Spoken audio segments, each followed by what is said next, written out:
जय हिंद दोस्तों। आज हम एक ऐसे टॉपिक के बारे में पढ़ेंगे जो एग्जाम के पॉइंट ऑफ व्यू से काफी इंपॉर्टेंट है। हर एग्जाम में ये टॉपिक जो है, इस टॉपिक से जो प्रश्न जो है बनते ही बनते हैं।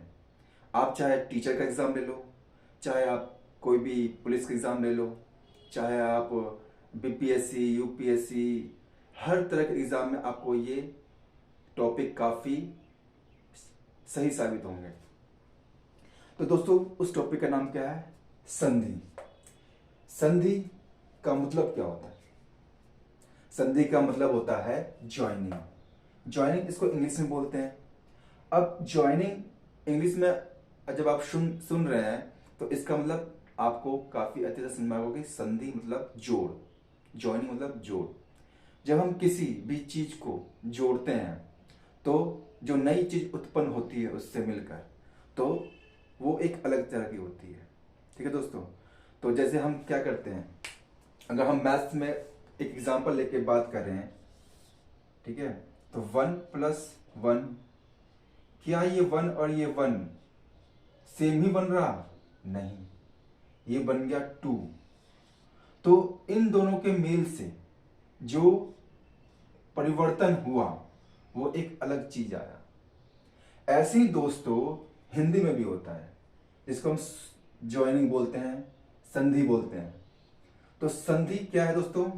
अगर हम परिभाषा की बात करें तो संधि क्या है दोस्तों? दो समीपवर्ती वर्णों के मेल से, दो समीपवर्ती वर्णों के पास पास आने से कारण उनमें जो विकार सहित मेल होता है, मेल मतलब जोड़ होता है, उसे हम क्या कहते हैं? संधि कहते हैं। ठीक है दोस्तों, क्या कहते हैं? तो संधि कहते हैं। अब इस पे ध्यान देना है। वर्णों के जब पास आते हैं वर्ण, अब वर्ण क्या क्या होते हैं आप जानते ही हैं। वह छोटी सी छोटी ध्वनि जिसके और टुकड़े ना हो सके उसे हम कहते हैं वर्ण। क्या कहते हैं दोस्तों? ऐसी सब छोटी से छोटी ध्वनि जिसके और टुकड़े ना हो सके उसे क्या कहते हैं? वर्ण बोलते हैं। जैसे ये स, आधा स स बोलते हैं इसको। जब ये नीचे इसके इस तरह से चिन्ह लग जाता है तो उसको बोलते हैं आधा स। अब इसके और टुकड़े नहीं हो सकते दोस्तों, ठीक है, तो इसको बोलते हैं वर्ण। जैसे ये हो गया अ,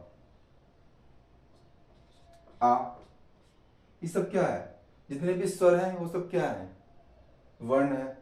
इनके और टुकड़े नहीं हो सकते। ठीक है दोस्तों। तो वर्णों के पास पास आने के कारण उनमें जो विकार उत्पन्न होते हैं, ठीक है, तो अब देखो, विकार मतलब होता है परिवर्तन, एक तरह से बोलते हैं, जो परिवर्तन आपको दिखेगा सामने, उनके मेल से जो होता है संधि कहलाता है। ठीक है दोस्तों। अब उस एग्जांपल लेते हैं, जैसे देव प्लस आल्य। अब देव एक शब्द है और आल्य भी क्या है? एक शब्द है। देव के अंत में देखेंगे आप कि व आ रहा है, वह क्या है? एक वर्ण है। ठीक है। और इसके आल्य के शुरुआत में क्या है? एक वर्ण है, आ। ठीक है। अब इन दोनों का मेल होगा।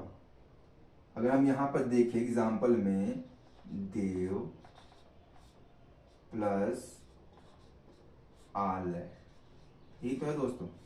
अब ये आ लेंगे और ये व लेंगे, इन दोनों का जो मेल होगा क्या बनेगा? वाह बनेगा। क्या बनेगा? वाह बनेगा। अब ये व और आ, वाह बन गया, और जो ये बाकी जो अक्षर हैं इनको मिला के क्या बन जाएगा? ये देवालय। तो ये पूरा का पूरा एक शब्द बन गया, देवालय। ठीक है दोस्तों, ये बात समझ में आया आपको संधि में? वैसे ही अब हम नेक्स्ट जो एग्जांपल है क्या, महा प्लस ईश। अब इसमें क्या है? महा है, हा जो है अंत में, और ईश में ई जो है वर्ण है। तो ये दो दो वर्ण है, इनके मिलने से क्या बन जाएगा? हे बन जाएगा। क्या ये दोनों वर्ण वही रहे? नहीं, ये दोनों वर्ण क्या मिलकर क्या बन गए? हे बन गए। तो क्या बनेंगे ये? महेश, महेश। इतनी बात समझ में आई दोस्तों आपको कि हम संधि जब करते हैं, जोड़ जब करते हैं, तो उसका एक नया रूप उत्पन्न होता है, उसे ही हम क्या बोलते हैं दोस्तों? संधि कहते हैं। संधि की परिभाषा जानने के बाद अब हम संधि के भेद के बारे में जानते हैं दोस्तों। आखिर संधि के कितने भेद हैं? तो दोस्तों संधि के कुल 3 भेद हैं। वो कौन कौन से हैं दोस्तों? आइए जानते हैं। पहला जो भेद है वो है स्वर संधि, फिर व्यंजन संधि, और तीसरा है विसर्ग संधि। ठीक है दोस्तों, तो आइए दोस्तों जानते हैं, हम एक एक करके तीनों को जानते हैं कि आखिर ये क्या है। पहला दोस्तों है स्वर संधि के बारे में जानते हैं कि स्वर संधि क्या है। जैसे कि आप जानते हैं कि स्वर स्वर कौन कौन से हैं? अ, आ, ई, उ, ए, ऐ, ओ, औ, अन, आ। ये क्या है दोस्तों? स्वर है। अब इनके मेल से जो विकार उत्पन्न होकर जो परिवर्तन होता है उसे ही बोलते हैं हम स्वर संधि। तो स्वर के बाद स्वर, यानी कि स्वर के बाद स्वर के मेल से जो विकार सहित परिवर्तन होता है उसे ही हम बोलते हैं स्वर संधि। ठीक है दोस्तों, अगर हम एक एग्जाम्पल लेके जाने तो क्या है, जैसे एक एग्जाम्पल लेते हैं, हम एग्जाम्पल क्या ले सकते हैं, हम देवालय ले लेते हैं दोस्तों। ठीक है, क्या लेते हैं? देवालय, देवालय। ठीक है, ये एक शब्द है। ठीक है, जब ये एक शब्द है तो इसमें कौन कौन से हो रहे हैं? जैसे देव प्लस आलय। ठीक है दोस्तों, अब ये व, यहां पे क्या है दोस्तों? व, और यहां पे क्या है? आ। तो आ क्या है? एक स्वर है। व एक अक्षर है, लेकिन इसमें अ जो है छुपा हुआ है। क्या दोस्तों? व जो छुपा, व, अ लास्ट में आ रहा है कि नहीं आ रहा है? तो व, तो जैसे हम व को तोड़े तो क्या होगा?